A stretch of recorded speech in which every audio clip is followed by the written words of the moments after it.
Welcome back. Now, day 3 of the IAT20 Super Challenge Olam Cup saw the organisers in a great mood. Why? Well, because all 4 teams involved had a great chance of still making it to the final. Aggro Narpani Knights were up against ICS Lions in a must-win game. Aggro Narpani Knights were without star player Shoaib Akhtar for this one, after the Pakistani injured himself in their previous game. Aggro Narpani won the toss and opted to bat first, but things did not go their way when Dirk Nannis bowled danger man Luke Pommersbach in the very first over with just 6 runs on the board. Skipper Kshitij Shinde took charge of their innings with important partnerships including Shumit Chavan, Sunny Sohail and Sagar Kulkarni to take Aggro Narpani past the 100-run mark. Najib Amar chipped in at the end with a handy 16 as Aggro Narpani put on a fairly defendable score of 125 for 7 in 20 overs.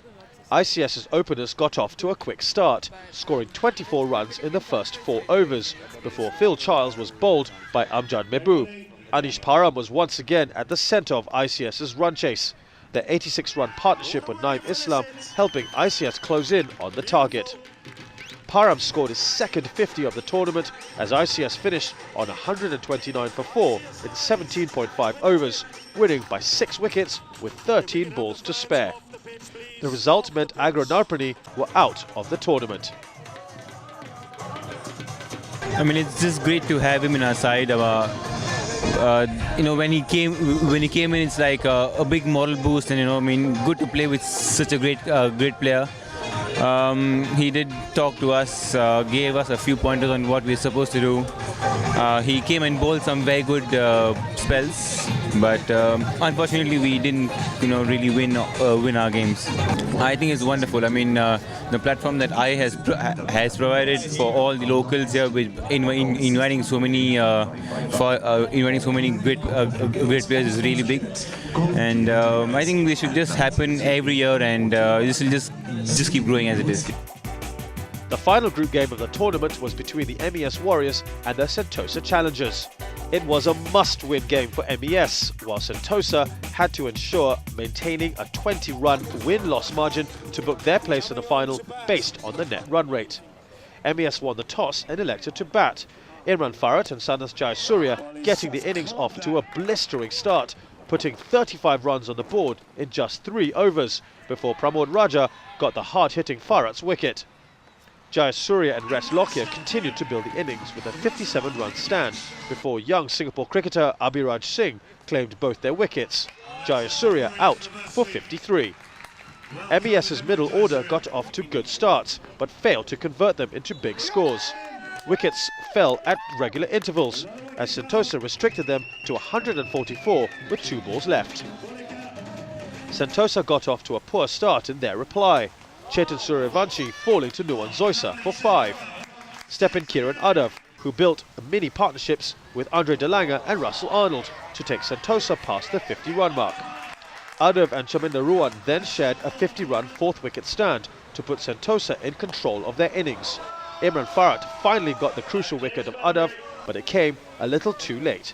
Sentosa reaching their target with 6 wickets in hand.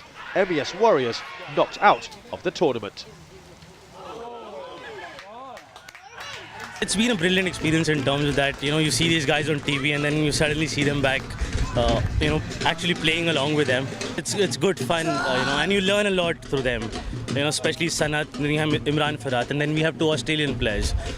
These guys are on contract and they're professionals predominantly. One guy was actually feeling really bad when he didn't play the first 2 games.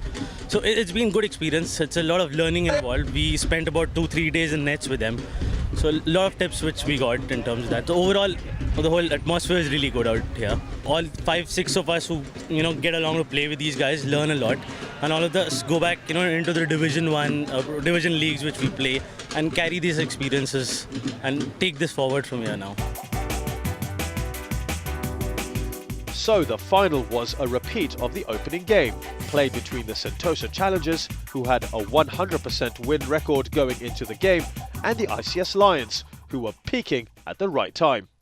ICS won the toss and chose to field first. The decision paid off as skipper Dirk Nannis struck in the first over, getting opener Andre Delanga out for a duck. But Chetan Suryavanshi and Russell Arnold pulled the game back with a 58-run stand. Arnold at the centre of Sentosa's innings, as he later shared another crucial 47-run partnership with Chaminda Ruwan. The Sri Lankan top scoring with 63 before Nanis got him 2.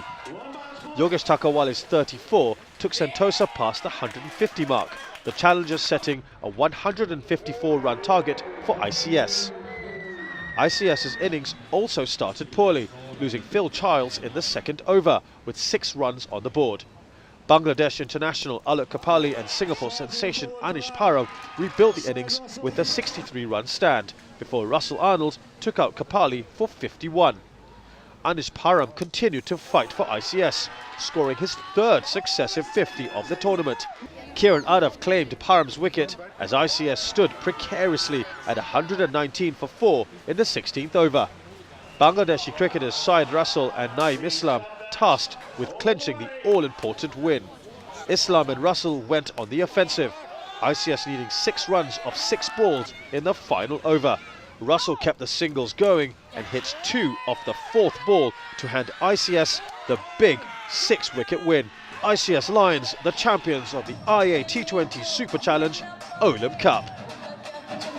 What a game of cricket. Yeah, just a good promotion for the game, wasn't it? Really tight, halfway mark, we sort of thought, well, it's probably about a pass score. We'd have to bat well. I thought it was pretty fortunate when we got Bond bowling 3 overs at the start. I thought that was a bit of a win for us. We were cruising along. You know, we were a little bit behind the rate, then we got back up there and then we lost a couple of wickets, so it flowed the other way again, and then the second last over we took a few runs off and got down to 6. And once it was down to 6 off the last over, it was pretty much, we were home and hose. But yeah, what a great advertisement for the game. To have won every match coming into this final and then to lose in it, how does that feel at the moment in the dressing room? It feels sad, but I feel everyone has done well. I mean, everyone is happy with the performance we put through. We deserve to win. And you must be absolutely thrilled in your first ever IAT20 Super Challenge Olam Cup to come out a winner. Absolutely.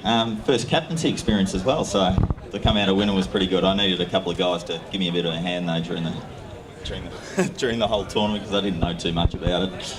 That I made the right decision to retire after my last over, but it was fun. You know, you get that adrenaline back of playing and bowling in the final stages of a final, which was great. And I thought I really enjoyed the experience. Our boys were, you know, great value, and coming over here has been a great experience. So it's been, I hope maybe get a chance to come back and do it again.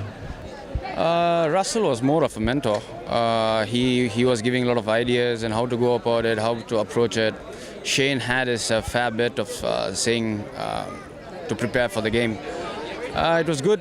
Both they were more than the stars. They were more individuals or guys who were more approachable in our team. That's why our team clicked.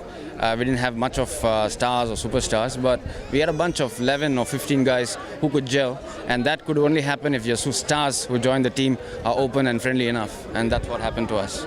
Coming up, the prizes are given out for the best performers in the tournament, and we feature a Singaporean who stood out from the rest of the pack.